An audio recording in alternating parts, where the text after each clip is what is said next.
guys, in this video I will show you how to use airplane mode glitch in Monopoly Go.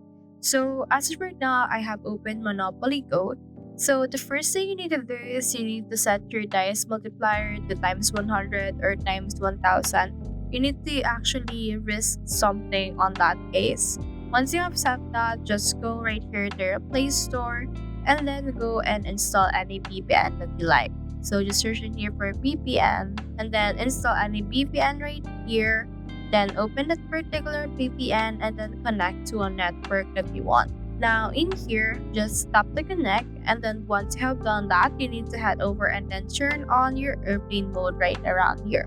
So just click on this airplane mode, and then from in there, next thing you need to do is you need to head over and then close the app right here of Monopoly Go, and then from in there, open it again. So let's open right here our Monopoly Go, and then once you have opened Monopoly Go, make sure that here your Facebook account has been linked for autosave, and the first number on your recorded roll list is the same as earlier. So if it's the same, you can head over and then roll up to times 1000, and if it's not, just head over and then roll 4 times 1. So just do it again and again until you use up all of your dice. So that's how you use airplane mode glitch in Monopoly Go. I hope this video helped you out a lot. Thanks!